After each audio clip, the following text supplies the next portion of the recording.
Greetings, and thank you for tuning in to Doc Rupert's Storytime.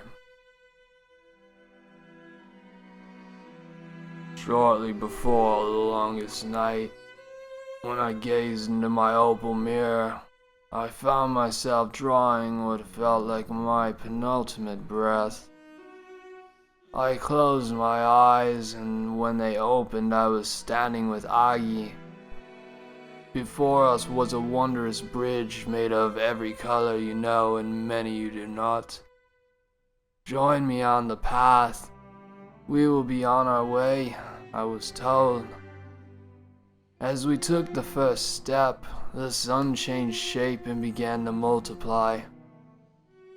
On the tree lay a sigil shaped like a serpent eating its own tail, adorned with jade and cobalt. Picking at the serpent's scales was an eagle with two heads.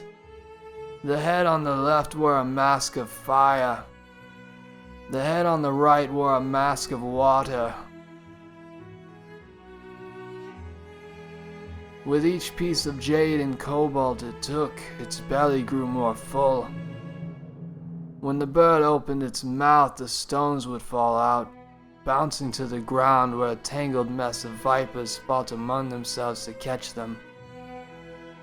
I knew that if the vipers grew too hungry, then the eagle would be consumed. Agi motioned to the sky. Keep your head covered, lest the feathered serpent swoop down on us.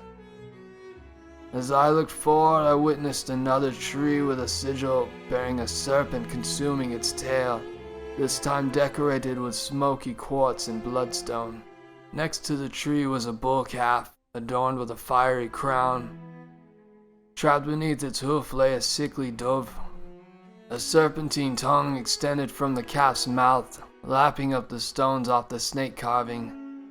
Three-headed dragons nipped at its hoofs, drawing blood from it, but it didn't seem to notice.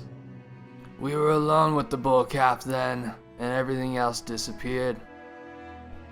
An endless sea of sights passed in front of me, so many I could hardly handle it. Agi smirked.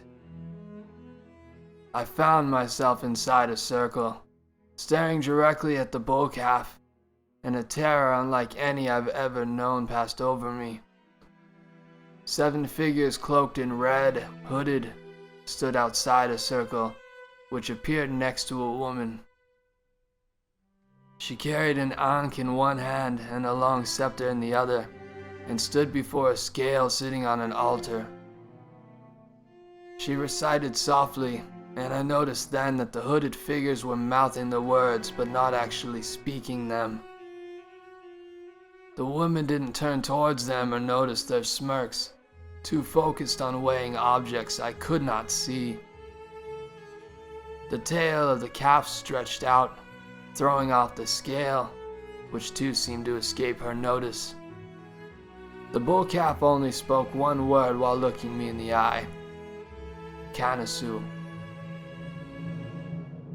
When I looked down again, I was covered in a breathtaking cloak lined with ermine, rubies decorating my hands.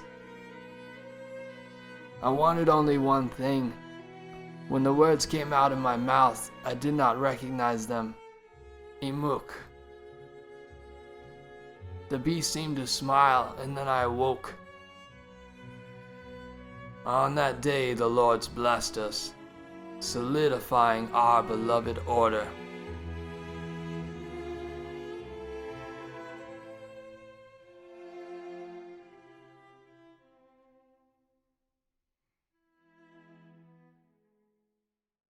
We'll be right back after these messages with more Doc Rupert's Storytime.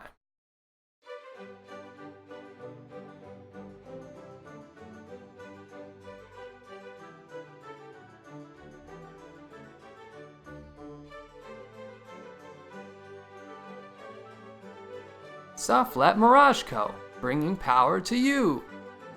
We here at Soft-Flat Mirage Co. know that sometimes it can be difficult to maintain one's assigned duties according to the program due to hunger or exhaustion.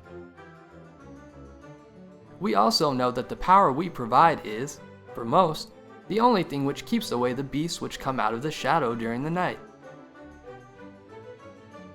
This is why it is necessary that you complete all assigned duties within the time frame given to you. It is of the utmost importance to maintaining our order that you complete each task on time without fail.